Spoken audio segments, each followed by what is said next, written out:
This happened a few winters ago. I had just finalized my divorce about 6 months earlier, and to put it lightly, I needed a reset. Christina, my girlfriend at the time, suggested we take a trip somewhere quiet, something different from the chaos I'd been dealing with. We found a rental on a lake in upstate New York, and I booked it for a week. Without much thought, the place was exactly what I was looking for. A modern but cozy house positioned right on the lake, surrounded by woods with only a handful of other properties scattered along the shoreline. Most of them were empty. It wasn't exactly peak season for lakefront living. I welcomed that, though I really just wanted to be as far from civilization as possible. The host wasn't going to be there, but he gave us some detailed instructions on where to find the keys, some stuff about the house, all the standard Airbnb stuff. We arrived in the morning, and when we got there was a small package sitting on the front steps waiting. For us, there was no return address, just a little handwritten note that said, "Enjoy your stay. Make sure to stay warm." That part was kind of cute, but there was something else in the package, a tiny box of matches. We figured it was some kind of welcome gift, a weird one, but harmless enough. Christina left and made a joke about how the upstate people have always been a little odd, and that was that. The next 2 days were exactly what we wanted. Long hikes through the snow, hot drinks by the fireplace, total peace and quiet. Oh yeah, I should probably mention that the snow had been steadily falling since we arrived. Not quite a blizzard because there wasn't that much wind or fog, but there was enough snow to make the landscape feel untouched. It was perfect. I think it's a good time to describe the layout of the house, at least somewhat. The master bedroom where we slept was on the second floor. It had these massive windows across from the bed that overlooked the lake, the roof, or at least the windows must have been pretty thin because we could hear the patter of snowflakes from inside, which was a really nice touch. There was also a skylight in there so we could fall asleep to the beautiful sky and snow sometime after midnight on. The third night I woke up to a sound. It was barely audible over the sound of the wind and the snow. The first thing I noticed was actually the storm. The snowfall had gotten considerably heavier since I had fallen asleep, and the outdoors was starting to resemble more of a blizzard. I shifted my focus back to the sound and realized why it stuck out. It sounded man-made, almost mechanical. Unlike the natural sounds you'd expect to hear out in the wilderness. I quietly got out of bed, careful not to wake up Christina, and I made my way across the room. I looked out the window and saw the last thing I expected to see, a snowmobile. It was moving slowly across the ice. I know it's not the most abnormal thing, people drive snowmobiles on frozen lakes all the time. But I was just so confused, given how late it was. Like I said, the snow was falling more heavily now, so visibility wasn't great, but I could still make out the shape the driver was moving cautiously, like they weren't completely sure about the ice, and then they just stopped entirely. I watched as the person climbed off and started waving their hands like they were in distress.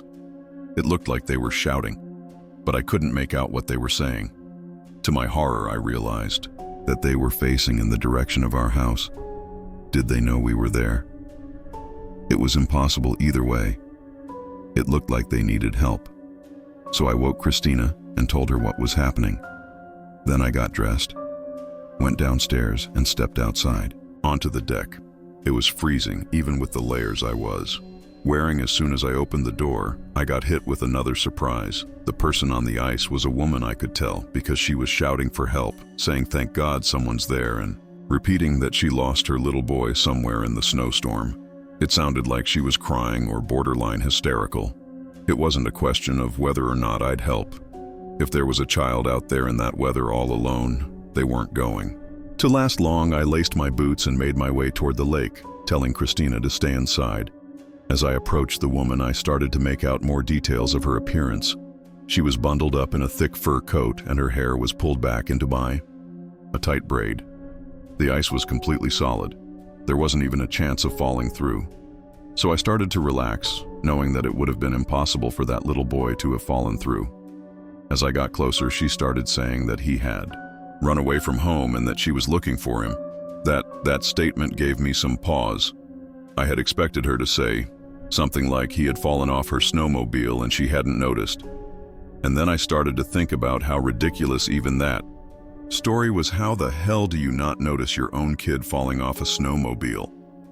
The adrenaline must have been clouding my judgment because I hadn't even thought about that until right then. I was just about to ask her for more details when she said something that literally made me freeze. She asked me if I still got those matches, and I could tell she was smiling for a split second. I had no idea what she was talking about, and then it all clicked at once. The matches, that package from the first day, the note she had left it, not our host. Before I could react, she reached into her coat and pulled out a gun. She demanded my wallet and phone, and I gave them to her. I had no other choice. The whole interaction happened within the span of not even 30 seconds without another word. She climbed back onto the snowmobile and disappeared into the whiteout. As she was speeding away, I turned towards the house and ran as fast as I could on the ice, shouting for Christina to call the police. The whole time she was already on the phone with them. When I finally made it back to the house, I locked the doors and paced the room, still shaking. I kept looking outside, half expecting to see that snowmobile circling back. The cops showed up about an hour later. By that point, the fresh snowfall had already covered any trap that woman had left behind. Christina was hysterical, but I was mostly angry. I had come here for peace. There was hope, though. I couldn't think of a reliable way that woman had gotten her snowmobile onto the lake, so I expected the police to at least find the vehicle abandoned somewhere. Unfortunately, I was wrong. The police searched the area and found an old boat ramp on the far side of the lake. Their best guess was that she had come from there. I was furious and insisted they keep looking. But they told me the same thing. I already knew. There wasn't much they could do. Even if she left something behind, they'd never find it in all the snow. With Christina's help, I tried tracking my phone, but by that point it was already offline. The one good thing about the whole ordeal was that the Airbnb host refunded the entire trip. He sounded genuine on the phone and confirmed that he knew nothing about a welcome package. But something about the whole thing didn't sit right with me. How could that woman have possibly known we'd be staying there? And why go to such elaborate lengths just for a simple robbery? I couldn't help but think the host had something to do with it, but I had no proof. I brought it up with Airbnb, but they were about as helpful as you'd expect. I know I've always been a paranoid guy, but for the longest time after that, I couldn't help but feel that my ex-wife had something to do with it. Honestly, makes me angry. Writing about this, I can just imagine her stupid face laughing at my expense. I've since come to terms with how likely that possibility is, but the whole thing still doesn't make any sense, even now. I have no idea why someone would do all of that just for a wallet and phone, unless they were seriously messed up in the head and got some kind of sick pleasure out of it. My family owns a Northern California lake house that we visit for a couple of short weeks out of the year. During primetime summer weather, it's 2 stories tall with an attic. When my younger sister and I were little, we used to climb into the attic and pretend we were camping with sleeping bags. We would even bring our puppy up there. There was one small window in the attic that we would peer through to look down at the lake. We always got a kick from watching people in our early teenage years. We got a bit too big for both of us to stay in the attic comfortably, so that put an end to our sleeping bag antics. Looking back, it was a little sad, but everyone's got to grow up eventually. When our grandparents died, my parents inherited the remainder of their furniture. We had some space to fit the bigger furniture pieces, but the attic ended up getting stuffed with the smaller hand-me-down items. My parents didn't really have the heart to get rid of any of it, as it was all they had left of my Nana and Pop. It felt bittersweet putting all of my grandparents' stuff up there, but it felt reassuring, knowing that little pieces of their most cherished items were still watching over us. In a way, that whole period honestly felt like the ending of my childhood. And I bet my sister would agree. As we got older, it got harder for my family to make it out there to the lake house due to my studies and my parents' work. At best, we could all maybe get a singular week off for a family trip, but nothing beyond that. My parents didn't really want to rent it out during the many months we weren't there because they were scared of getting their antiques ripped off or broken by sketchy tenants. So for most of the year, it was more or less abandoned, only really being kept up by the landscapers my parents had to deal with. But a few years back, they met a local elderly veteran, now working as an antique craft restorationist, and eventually signed a year-long lease with him, trusting him not to rough up the place. He was a small, disfigured man with white hair and one of those gruff, greasy beards we all thought he looked A bit bizarre with a gyrally off-putting voice to match, but my dad bonded with the guy over his military background grounds. My dad told us reassuringly that none of us understood what it was like to lay your life down for your country, and that guys like him were deserving of a good deal on a place to stay. We didn't really have a say in what my dad decided to do, but I can tell firsthand that this elderly man seriously creeps me out. Besides just that we were all a bit sour about my dad's signing the lease with the guy, because it also meant that we wouldn't be able to visit the lake house in the summer anyways. My parents could use the extra cash while putting us through college, so my sister and I got over it even though our parents trusted him to keep the place from burning down. They would periodically check in on him through a little prodding from the landscaper workers. Plus, my parents had to make sure he hadn't fallen or had any issues that had gone unnoticed. These indirect check-ins seemed like the perfect solution. We stayed out of his nose, but still got peace of mind. You might call that a little invasive, but this guy was getting a great deal on the place anyway. I guess an elderly, crusty guy in his twilight years couldn't really care less about occasional questions from laid-back landscapers. Now and then, it wasn't like he was going to be able to physically keep the lake house in shape by himself anyway. My dad reasoned that his rent at least covered the maintenance, despite it looking like he'd been a decent tenant. That all went out the window. When the maintenance guys pointed out his predatory behavior to my mom over the phone, they told my mom that while doing landscaping for the neighbors' yards, they'd often spot him sitting weirdly on the porch, staring at the children by the lake. They said they had caught him doing other things too, that I don't really feel comfortable repeating. My mom was a real saint and absolutely loathed the idea of a disfigured old man eyeing children while being a tenant in her beloved lake house for months. She talked my dad's ear off about it until he couldn't take it any longer. I still remember my mom screaming at him about how irresponsible it was for us to be accommodating a potential predator. My dad finally cracked when the end of the year-long lease was up. My dad tried to let him down easy. He had high respect for him as a veteran. My dad lied and told him that they planned on having some work done to the house that would leave him without electricity or plumbing. For a few months, the guy left without too much of a fuss. It wasn't like the money my parents had made off of him was great. They assumed he'd be able to find another spot just fine. My mom told my dad to stop worrying about him so much. My mom wanted him out of there as quickly as possible. So we even paid the landscaping guys a little extra to help him grab his belongings. Admittedly, I was also kind of happy to see him gone. It had always felt weird that someone so strange had basically unlimited access to our house anyway.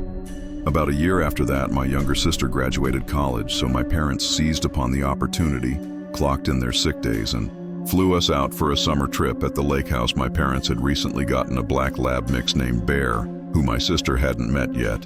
So she was especially thrilled. I'll skip all the irrelevant stuff, but by the time we actually made it to the house, the sun had just started setting, so we decided to leave Bear inside while we grabbed dinner in town. The house wasn't stocked with groceries or anything, so we didn't really have another option. Before we left, I noticed Bear was acting strange. His ears were perked up and he kept pacing like he was waiting for something. I figured he was just rest from the long trip and brushed it off. We weren't gone long, just enough time to eat and let the heat die down. But when we stepped back inside, something felt off, like seriously off, before I could say anything. I saw Bear. He was sprawled out at the foot of the stairs, panting hard. My sister screamed, and I realized there was blood smearing the floor beneath him. My mom immediately pulled out her phone, presumably to call 911 without a word. My dad made his way into the kitchen and grabbed a knife. I followed suit, and the two of us slowly made our way around the house, searching for the intruder. By the time we made it to the top floor, my dad motioned for me to stop. It took me a second, but I ultimately realized what he was looking at. The attic hatch was open. It wasn't wide open, just cracked, but enough that we could see the faint glare of a flashlight shining down. I'm not proud to admit it, but I was petrified in fear in that moment. If it weren't for my dad, I don't know what would have happened. Without hesitation, he yanked the hatch and started bounding up the ladder. I didn't follow this time. I was too scared. I listened, expecting to hear some kind of fight, but no such sound came instead. A few moments later, my dad climbed back down the ladder, seemingly calm. He whispered to me that it was our old tenants, and I could tell that he was really torn about what to do. My mom eventually came running up the stairs, and when she found out what was going on, she started screaming at the top of her lungs. My dad wanted to let the guy go, but my mom wasn't having it. She had called the police already anyway, so that when the police arrived, they went up to the attic and carried the guy down the ladder. He looked like he was in really bad shape, and I could tell my dad had nothing but sympathy. The police found our house key on his person, which also angered my mom because my dad had told her that he had changed the locks. Luckily, Bear survived, although he was seriously injured, as awful a thing as that man had done. My dad refused to press charges no matter what my mom or sister said to convince him. That was actually one of the biggest fights my parents ever had.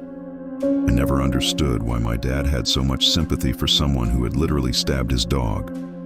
This all took place about a year ago, and we haven't been back to the lake house, since I really hate to say it. But this experience seriously tainted my childhood image of that house. I can't say I want to go back anytime soon. This happened last summer. I was 20 years old. My name is Kevin. My friend James comes from a very wealthy family. His dad is like an IP lawyer who contracts with the US government or something. They've got a bunch of properties all over the country, and a handful of international ones too. That's the kind of wealth I'm talking about. One of their houses is on a relatively large but overall pretty secluded lake. The lake itself isn't so big that you can't see the houses on the other side of it, but it would be a workout and a half swimming across the whole thing. James' parents were never around, so he pretty much had unlimited access to that house, and he often invited friends over with permission. Of course, there's something about being out on the lake that makes you feel invincible. It's a different feeling than the beach for sure. I'm not really sure how to explain it, but there's more of an exclusive vibe to it. Hopefully, I can be successful enough to afford one day. Like I said, the lake itself is pretty secluded. Big fancy houses line the perimeter, but most of them would usually sit dark and empty. A lot of them were vacation homes for people who barely even use them. It's honestly kind of a shame thinking about it. There are upsides to that, though. James would throw the craziest parties there because there were usually no neighbors to call the police. This night was different, though it was just the two of us having a more chill night. I won't get into it, but I had just broken up with my girlfriend of 3 years, and I was in dire need of some bro time. We were having a few beers out on the dock when I noticed a light flicking across the lake. I can't remember exactly what time it was at first. I thought it was just the sun perfectly reflecting off something into my eye, but even when I moved my head to the side, I could still see it was flashing like someone was turning a light on and off repeatedly. I told James, and the two of us became fixed on it, trying to figure out what it could be. At some point, we realized the flashing wasn't random. It was following a pattern: 3 short bursts, followed by 3 longer ones, followed by 3 short ones. I guess I'm dumb for not knowing this, but James snapped his fingers and said it was Morse code. I looked at him like he was crazy and asked him when in the world he had learned Morse code. He told me he didn't actually know it, but he knew what. 3 short, 3 long, 3 short men's SOS. I called BS and pulled out my phone. But to my surprise, he was actually right. Like I said, maybe I'm dumb for not knowing that, but I'm not really one for obscure knowledge anyway. The flashing continued for another minute or so, following that same pattern before stopping abruptly. The two of us had just been staring at it the whole time. I really didn't know what to think. It could have been a joke, but there was always that chance that someone was actually in trouble. James immediately suggested calling the cops, but I reminded him that we'd been drinking and we weren't legal yet. I was honestly fighting a DUI charge at the time, so the last thing I needed was another Ronin with the police. He wasn't thrilled about that answer, and I could tell he was torn about the situation. The two of us couldn't really think of a rational explanation besides a kidnapping, or something along those lines. We thought it might have been someone who had fallen and needed help, but that didn't make any sense because they probably would have just called the police. We've always been those adventurous, delinquent type guys, so we decided it was worth checking out ourselves. If it turned out to be serious, we'd call the police. Then we went back inside. James' brother had a bunch of switchblades lying around his room. He was kind of a weird kid, so we grabbed a few of them just for peace of mind. James said he was good to drive and that we should drive around the lake to that house, but I told him I really wasn't comfortable with that. For obvious reasons, he'd jay about my situation, and I laughed it off if we weren't. Driving there was only really one other option. The two of us walked back out to the yard and dragged James' dad's kayak into the water. We were laughing at first, enjoying the adventure of it all, but the further out we got onto the lake, the quieter we got. I think both of us realized how dumb of an idea it was, but neither of us wanted to be the one to spoil the fun. The sun had almost fully set at that point, and it was getting harder to see. It wasn't pitch black or anything. We had light from some of the lake houses to guide us, but it was still a bit unsettling. As we got closer, the house came into view. It was big like the others, but it was obviously not maintained very well for starters. The dock was half collapsed, literally half of it was just sunken into the water. The flashing had also stopped, which was kind of a bad sign too. We had planned on just tying the kayak to the dock, but we obviously couldn't do that anymore. Given how unstable it looked, luckily the yard wasn't too high up above the water, so we beached the kayak on the yard instead, careful not to slip on the rocks. I felt the adrenaline rush start coming on. I could tell James was feeling the same thing. We looked up toward the house the light had been coming from the second floor. That much we knew. James was freaking out at that point and insisted that we just leave and call the police. I told him we'd have to kayak all the way back to his house to even do that, as there was no service on the lake, and that we need to connect to Wi-Fi. I reminded him that we had explored 1 million abandoned buildings before, and this wasn't too different. He wasn't thrilled with that logic, but agreed anyway. Believe me, I know how dumb this was. Everyone I talk to about this shares that same opinion, but I've never been one to make good decisions, and neither is James. We didn't walk to the front door. That would have been suicide. Instead, we crept around the house until we found a window that was unlocked. The two of us silently slipped inside. The house was empty. Not just abandoned, but empty. Like stripped. There was no furniture and no junk in there either. To be frank, there was no signs that anyone had ever even lived there. The floors and walls were completely bare. We moved cautiously through the rooms, looking for the stairs. There was no one in sight, and all the rooms were just as empty as the first one had been. We finally found the stairs and slowly made our way up. I had made a mental note of where the window was, and we slowly walked down one of the hallways until we got to what I guessed was the room the light had been coming from. I pressed my ear against the door and heard nothing. I glanced over at James. He nodded, and I carefully pushed the door open. The room was empty, with the exception of one thing by the window. I tiptoed over to it and realized what it was. It was one of those old projectors, and it was facing the window alarm. Bells immediately started going off in my head. This was a trap. Someone had set this up deliberately. James must have realized the same thing, because I just heard him start sprinting back the way we had came. Not even trying to be quiet. I turned without another thought and followed him. As we were running down the stairs, I heard a door, presumably a closet door, swing open from the room I had just been in. Followed by rapid thumping sounds, we bolted down the stairs and back through the house to that first window. James jumped through, and I was next. As I was climbing through, I heard those footsteps from behind me again, bounding down the stairs. I didn't even look. I just made it through the window and ran to catch up with James, who was already down by the lake's edge. As I was running to catch up to him, I heard him curse, and I quickly realized why. The kayak was gone. I turned, and from the side of the house there was a person running toward us. I could barely process what I was seeing. He was fast. I couldn't get a good look at him, but he was big, definitely an adult. I pulled out my switchblade, ready to defend myself. I expected James to do the same, but instead, he turned and jumped straight into the lake sneakers hoodie. Everything I didn't even think I just followed. The water was freezing, but I didn't care. I swam as fast as I could, trying to fight the burning sensation in my arms and legs. We swam toward the light from James' house, which looked like it was miles away.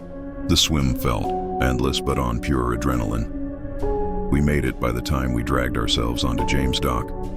I thought I had hypothermia. I don't think I've ever been that cold in my life. We ran straight inside, locked every door, and called the police. It took them almost an hour to show up. It was honestly kind of outrageous. When they finally did, they went straight across the lake to investigate. They were over there for a while, but when they came back, they told us exactly what I expected to hear, that there was no one. They confirmed this house had been abandoned for years. No signs of recent occupancy, no footprints, no gear, no personal belongings, nothing, just an empty house. They weren't happy with us. They gave us the whole "why didn't you call for?" a speech. James's parents were even more pissed when they found out. Let's just say I wasn't invited back to the lake house. After that, James told me his parents were threatening to sue the town for allowing something like that to happen, and the police for refusing to investigate further. As for me, I still don't know what happened that night. I don't know who was in that house or why they set that trap or what they planned to do if we hadn't run. I don't think I want to. Most of my friends agree that it was a trap and think that whoever was planning the whole thing got cold feet until the last minute. I really don't want to think about what would have happened if they had gone through with whatever they were planning on doing.